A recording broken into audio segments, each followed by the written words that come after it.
My name's Hailz. I am a lifestyle blogger and I've been struggling with fertility for 3.5 years.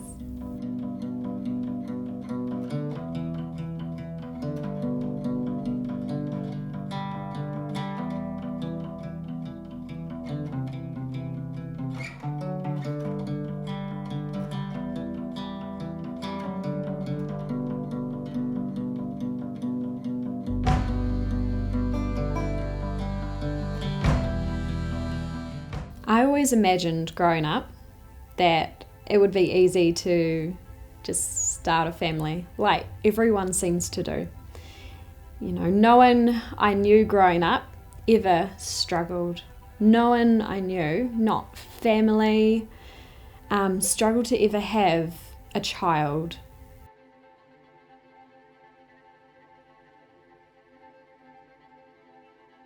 After losing the first one and feeling how emotionally traumatic it is, it kind of slips away after a while and you force yourself to move forward in any way possible, keeping busy, talking openly with your significant other, in my case my husband.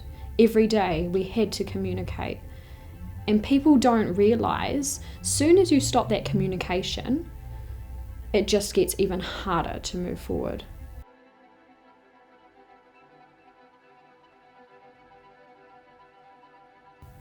It was Father's Day in New Zealand that I got the best news I thought of my life, and that I was pregnant, and they were going to do another blood test in the week.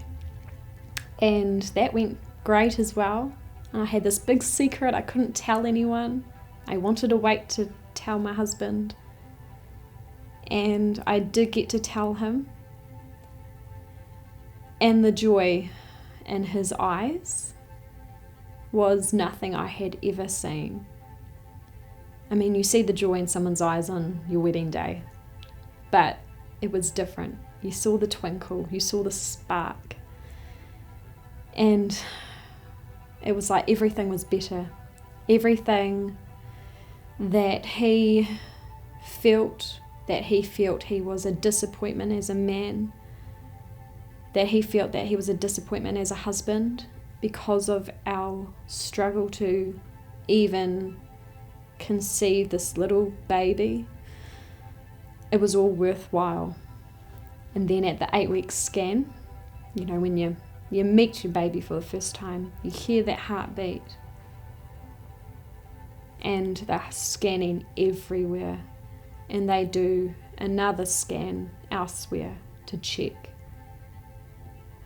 And when they tell you, I'm sorry, your baby has no heartbeat, your baby stopped growing, your baby is no longer going to grow.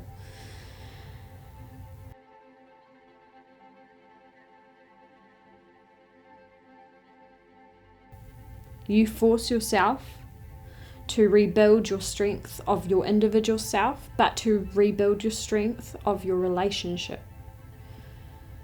So many couples do not rebuild their strength as a couple through such loss. And we forced ourselves to, with distraction, with keeping busy in any form, with talking to each other, absolute communication. And you wonder if you really are going to move forward. You wonder if this trauma you're still going to have nightmares from is going to continue. But it doesn't, because you force yourself to not get over it, but get through it.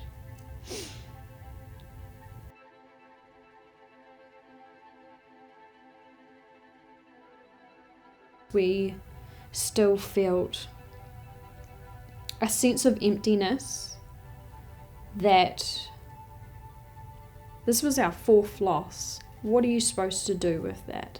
How are you supposed to cope 4 losses, how are we still holding strong?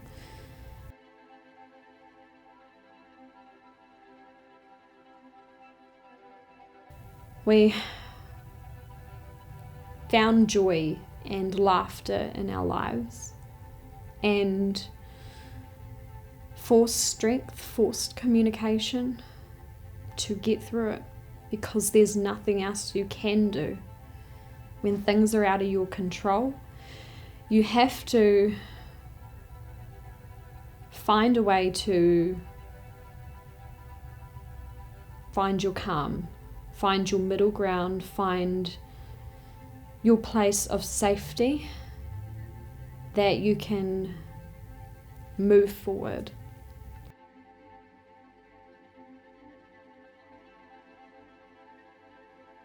Life has a way of taking you on a journey of so much struggle and so much hardship that, you're only focusing on the destination when you should focus on the whole thing, the whole journey.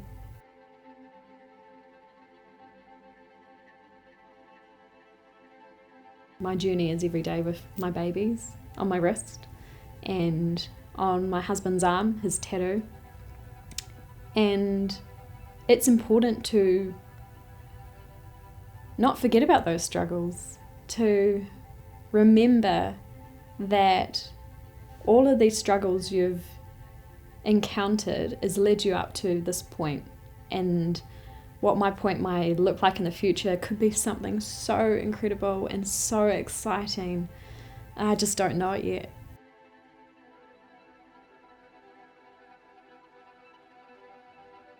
People assume so much. Assume that we're all in the same category is completely wrong.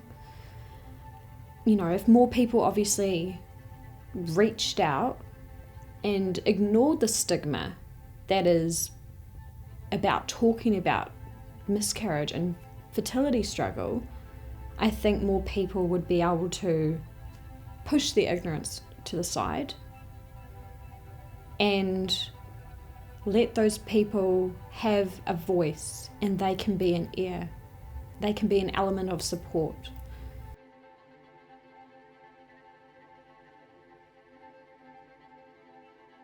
There is the statistic, it is 1 in 4 that suffer from miscarriage in the first 12 weeks. And that's quite a big number if you think about it. Could be your neighbour, could be a family member. And the main thing you need to know, even if you are trying and you don't know if you're going to be that 1 in 4, is to never give up hope. My mum told me that. My mum told me recently, never give up hope. And I cling on to that. And I force myself to have hope. I can't control the world. I can't control what this universe is doing. I can control my thoughts, though. I can control if I have hope. And that's what I will choose to do.